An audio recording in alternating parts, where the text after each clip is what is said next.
Hello and happy Halloween, everybody. I got a lot of my Halloween themed knives, and I'm not going to obviously be reviewing all of these. Get rid of my zombie knife here. Get rid of the Quakin. And last but not least, yeah, the Spyderco Southard. Pretty cool knife. This is the first Spyderco Southard. There's a new one that's going to be coming out, and this is a pretty cool flipper by Spyderco, collaboration with Brad Southard. If you're not familiar, he's a pretty awesome custom knife maker, pretty well known, pretty well respected because he makes good stuff. And so that's what you're seeing there. You're seeing the Spyderco logo, the blade steel CTS 204P. It's awesome blade steel. That's pretty much the US equivalent to Buller M390. And there's the Brad Southard logo. And it is made in their Taichung, Taiwan location, and they do some pretty awesome work there. Actually, people will argue and say that the quality of the knives produced for Spyderco out of Taiwan not only rivals, but in most cases surpasses that of the US location there in Colorado. So really good quality control, good fit and finish. Just they do everything right over there. Just to get into the specs, if you're not familiar with this knife, this has a 3.5 inch blade, just under 3.5 inches. Again, it is CTS 204P blade steel, very good blade steel. Has kind of a swooping blade design. I don't know if it's I wouldn't really call it a Warncliffe. It's more of a sheep's foot. I'm not really sure. Kind of a weird design of a blade. To be honest with you, when I first saw the knife, I really wasn't all that excited. A couple things really just made it less appealing for me. One was the blade, actually. I didn't really appreciate the looks of it all that much. Two, I'm kind of OCD when it comes down to, I don't know, everything being symmetrical.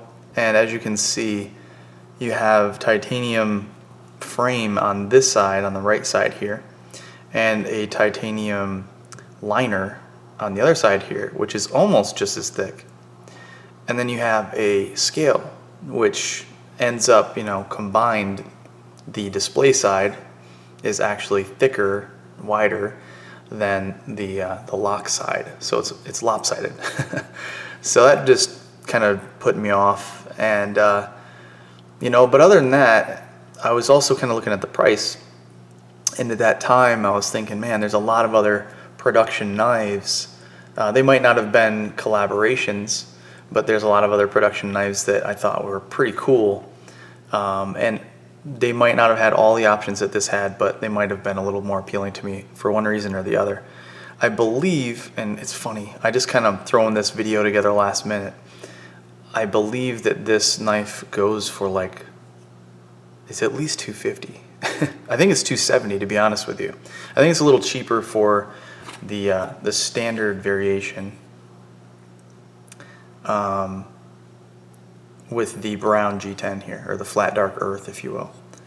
But this one here is a little bit more money because of the DLC coating, the black coating.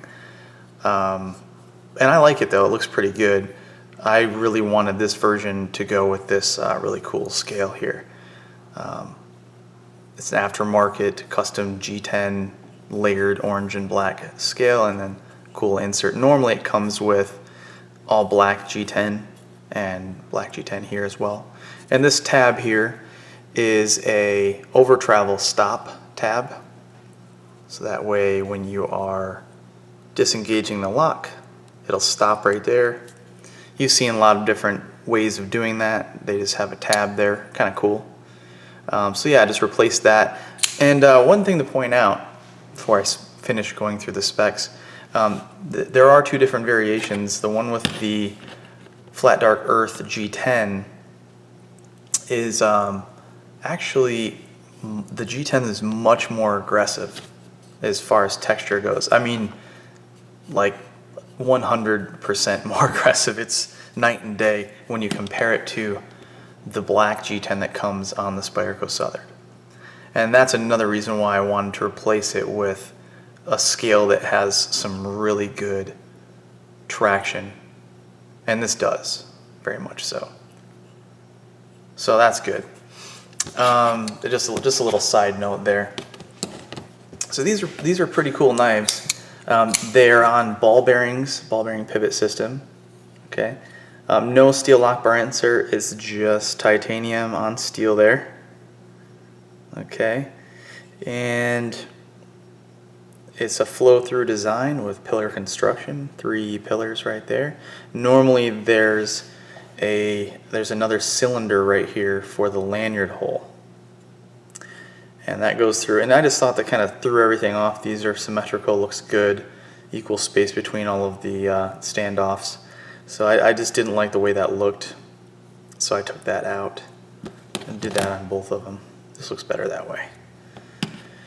But yeah, this one pretty sweet. I like them both. It's really what appeals to you most, whether you want the flat dark earth. Yes, this has been modified quite a bit.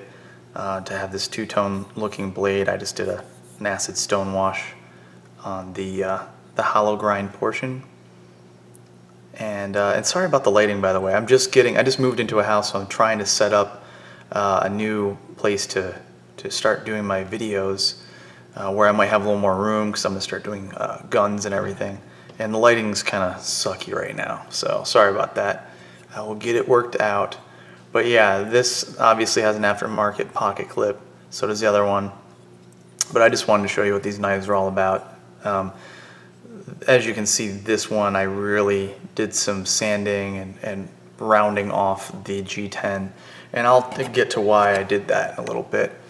To finish getting through the specs, if I could stop getting distracted. Let's see here. Overall length, we're looking at about 8 inches. Okay, closed length. Let's see here. Ooh. We're looking at about 4.5, just over 4.5 inches closed. Okay, so the weight, we're looking at 4 ounces even. It's pretty good for this size, 3.5 ounces. I'm sorry, 3.5 inch blade. 4 ounces isn't bad. They also, and I always appreciate when they do this, as you can see in there on this on the display side scale, they milled out and drilled out rather, put those holes in the liner to lighten things up a little bit. So that's cool. Glad they did that. I always appreciate it when they pay attention to detail and try to make it more, I don't know, more efficient. Lightweight is a good thing. Nice bevel here. Chamfer, whatever you want to call it. I love it when knives do that on the lock bar. It makes it so much more comfortable to disengage the lock bar. Some people complain about no access to the Spidey hole. Some people have even gone and said that the Spidey hole is not accessible and that you cannot deploy it like you normally would with a Spyderco.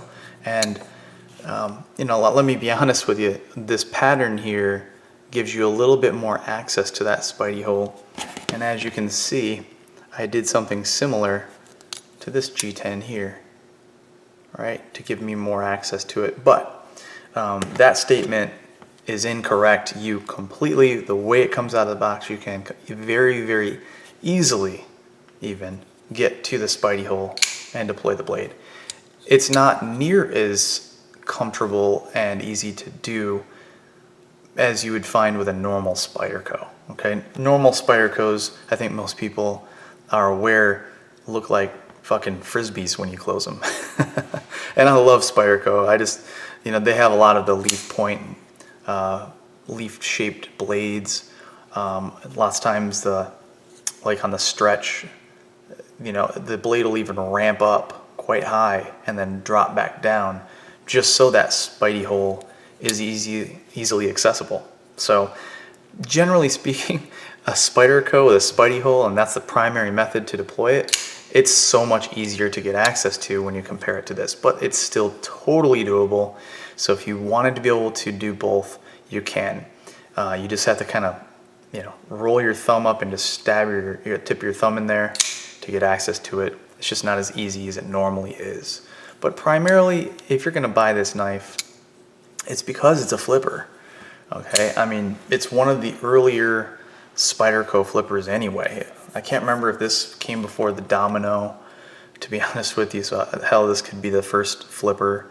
But let me tell you something, the Brad Southard influences on this knife, the design by Brad Southard, like his flipper here, I love it. It makes flipping this knife really easy.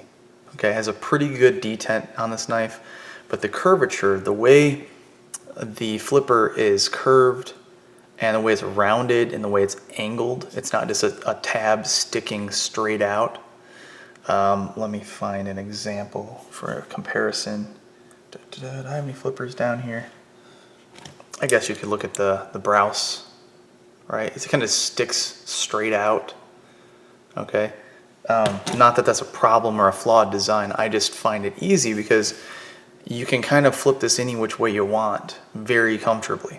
So you can light switch it where you're just kind of rolling down on the flipper. Works very well.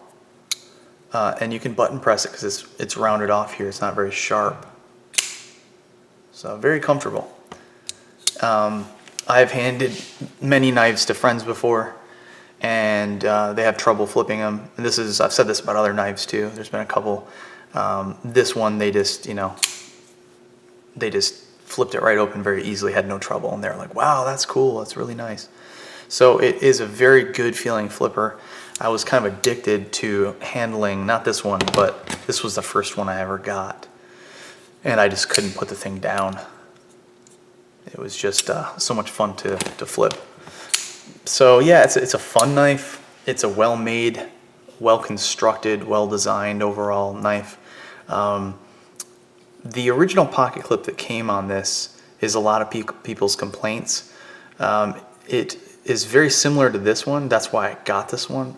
The good thing about the stock one is that it's fairly low profile. It doesn't stick way up off the knife, which is nice because when you're gripping the knife, it doesn't create a hot spot in your hand when you're cutting with it. Okay, so that's nice. That's, again, why I got an aftermarket titanium one that was a very similar design. It's just more squared away. This was pointy on the end, on both ends actually, very pointy, and it would actually snag and jam into stuff. I didn't like that at all. So I'm glad I replaced this. It was also not skeletonized like that. You don't really need that, just something I like the looks of. But it has a really strong tension on it when you get it out of the box. I was, very carefully pulling on it to get it to loosen up a little bit because it was not easy going in or out of the pocket with one hand. It was really a pain in the ass, to be honest with you. And it was like that for all of the Southards I've handled. So if you don't mind the clip that comes on it, that's cool, but you'll most likely want to torque on that a little bit and reduce the tension. As you can see, the side profile has a nice swooping design, and the profile, as far as ergonomics go, the side profile, extremely well done. Okay, what I mean by that, I call it side profile. When you're looking at the side of the knife, not the back or the front, when you're looking at it from the side profile, either side, the curvature you're looking at, the design, lends very well to fitting in the hand. Drops down, fits in the hand, and kind of points the blade out to make it a very good cutter. It's very comfortable to cut with. So I'm really impressed with how that feels. This recessed area here kind of makes it really conducive to getting your finger in there, almost like a finger choil. And then of course having the flipper helps kind of lock it in too. The jimping is kind of weak. It's kind of mild. It's better on the actual handle portion here. That's a lot more aggressive. And then as it goes out onto the blade, all of the jimping on the spine of the blade is a little mild. It's a little better than the blade and the jimping on the uncoated blade. It's even more mild. It has even less traction on that one. So if you get the black version, you're going to probably like the jimping a little bit better. It really does almost work, the jimping. So no other jimping anywhere else. Okay, it still feels pretty rock solid in the hand. So I think the design, the ergonomics of it is really good. The only thing I didn't really like is I always prefer to have a contoured handle. I don't really like the feel of just flat slabs of whether it's titanium or steel or whatever. It just feels more blocky in the hand. So that's one thing I didn't like as much. You could even do something like mild chamfers, Let me see if I have an example of that. Here's a good example. See how big and blocky this is? It's a big fat overbuilt knife. Well, they have these huge reliefs cut out, these chamfers cut out here, these angles put in, and it's almost kind of like a pseudo contouring because it kind of rounds the edges. You don't have that here. It's just flat. That's actually why I went nuts and started, learning how to contour myself, and did all this actually with the Dremel tool and some sandpaper and a lot of time and patience. And just contoured this whole handle, and it really turned out pretty well. It's really comfortable now. Contoured the whole thing, and it makes a world of difference. I've had a couple people, once I got both of these, handle them both, and I was like, don't look, and I'd put them in each hand, and I'd say, now squeeze them and tell me which one feels more comfortable. And 100% of the time, they're like, oh yeah, this one. So contouring really does make a big difference. It'd be kind of cool if the newer Southard does that. The new Spyderco Southard collaboration I'm talking about that's coming out. I don't know how I feel about that one though. The blade hand, or the knife handle, looked really fat and wide. So I don't know. Just by looks alone, I'm not excited at all about it. But who knows? It might be a winner. This one I am excited about. This is a great knife. You have a hollow grind on the blade, and it does come very sharp. Spyderco is usually pretty good about that. I get a lot of really good knives, and they kind of fall short when it comes to the edge. There's a really good amount of cutting edge here. Okay, it's not narrow. There's not just a little tiny bit that is actually cutting edge. There's a fair amount. It's good geometry. It's consistent. I really like what they've done with this edge. This is really good. Let me see if I have an example of one of those really narrow ones that kind of suck. Does this one have that? Yeah, that's not terrible. But on this blade, there's a little bit, it's a little bit smaller of an actual cutting edge, and it's a little bit more dull. Let's see if this one has it. I wish I had a comparison for you guys. Yeah, I've like reprofiled all of my knives, but yeah, it came really sharp. It cuts really good right out of the box. So as you can see, you probably can see it. There's some scuffs here and there. Let's see if you can see those gouges. Yeah, there's some lines like right here in the coating. Now, it might look worse than it really is. I can't really tell how it's going to pick up since the lighting in here sucks. But yeah, those scratches are actually in there, but it didn't go all the way through. It's just a scratch in the coating itself. But it shows wear. It's pretty durable, the coating. I like it. But I just did that with cutting through some boxes. Nothing crazy. So, these coatings, they're great. They look cool. But if you're going to really use them, and I was cutting wood, I was cutting everything with this. I really use this knife. It's a good utilitarian design blade. A nice strong tip and everything. So I really use them, and it's going to show wear a lot more on this one than it is on this one, even before I stone washed it like this. It's going to show a lot of wear, so just keep that in mind. But the black does look pretty cool, and it's also going to hold up against rust and corrosion and stuff like that a lot better too. Overall, really, really good knife, really fast deployment, fairly smooth action. Okay, it's not anything crazy. The action is smooth, but it's not anything like you know, like if you've seen my other review on the Garza here, just the most buttery, silky smooth action out there. It's just nuts. One of them anyway. One of the best. So it of course is not on that level, but it's completely satisfactory. It's a very good action. The blade always deploys when you want it to deploy, and it's easy to close. So what else do you really need? Great knife. Criticisms, again, you know, it might not be for everybody. I know there's a lot of knives out there that have design features and style that people it just doesn't appeal to people. And this definitely is one of those for me, that initially the blade I thought was just hideous, and it's kind of grown on me. It's kind of like the Benchmade 940. That reverse tanto, as Benchmade calls it, is, you know, to a lot of people, hideous.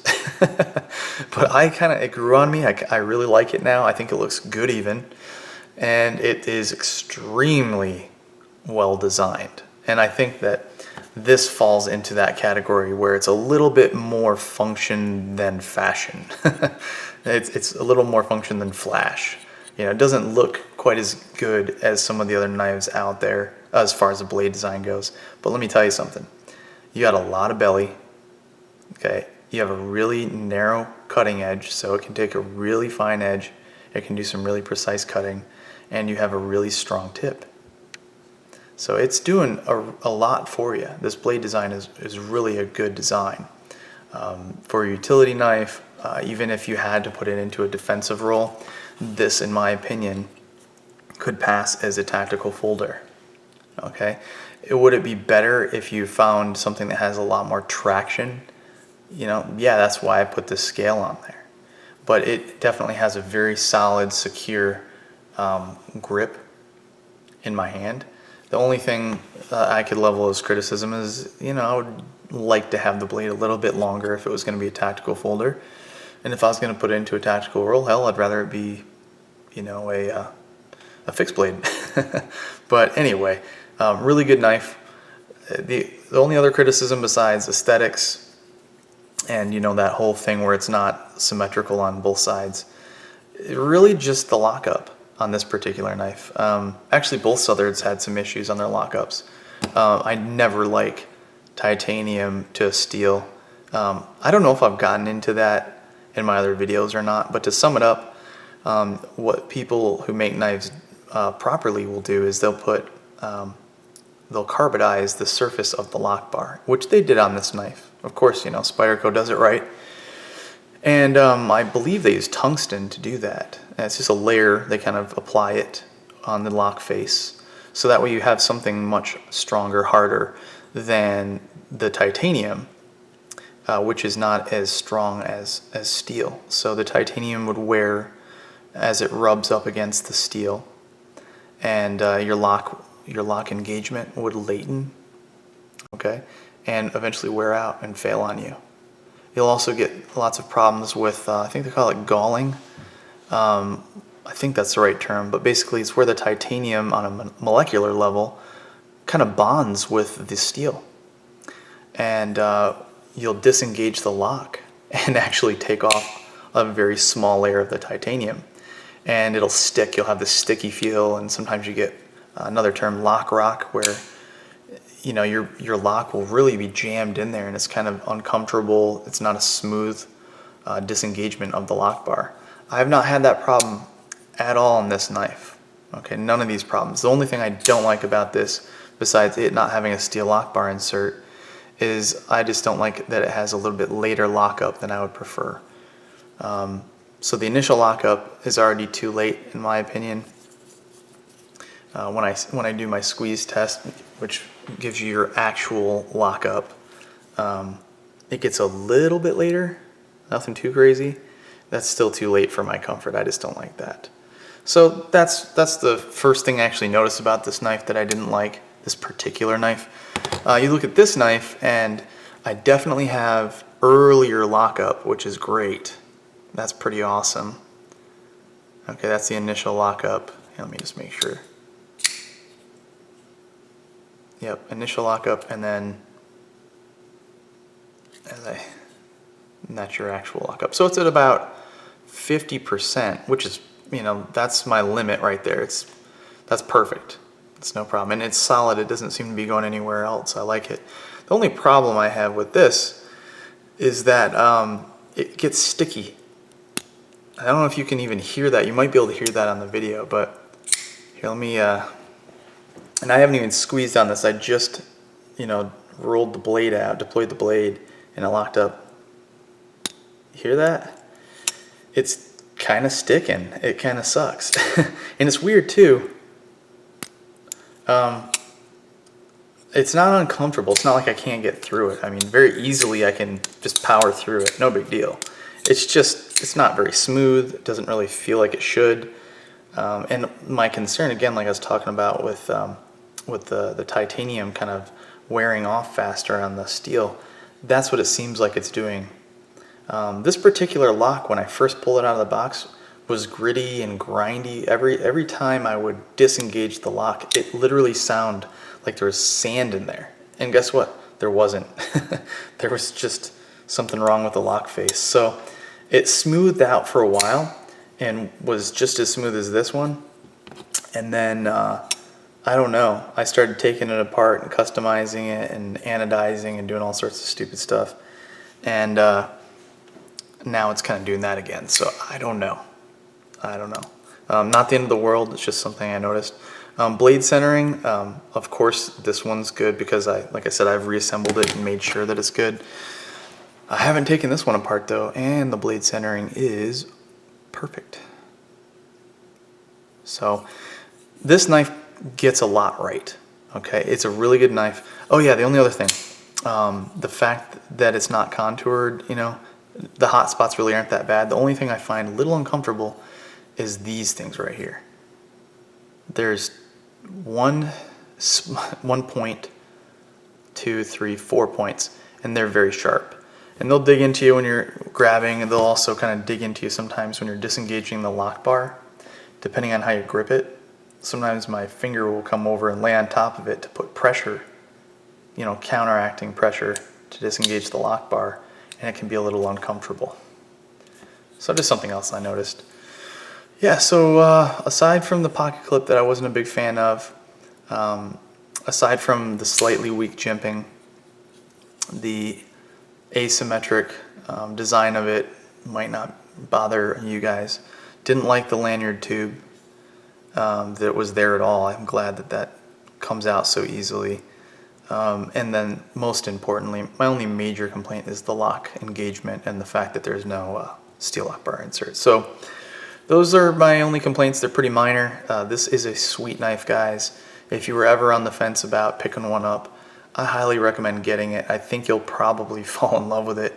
It really is one of those knives that just kind of grows on you if you're not already a big fan of it. So anyway, some size comparisons, just so that way you can kind of compare it to something that you might be familiar with.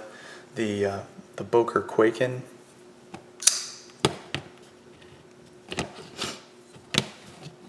Okay, Boker Quaken is just a little bit longer. Not too crazy though. Let's see. Here's a bigger knife, the Sequoia. Quite a bit larger there, isn't it? Yeah. The Spyderco Southard's a pretty mid-sized knife. It's really not all that robust. It's really a good everyday carry knife that I think you could put into a tactical role. It's a very good utility blade. I think it suits a lot of different categories that you might want to use it for. And I think that's another one of the appeals of it, is that it's good for so many things. So thanks for watching. If you liked the video, click like. If you haven't subscribed, please subscribe. and take care.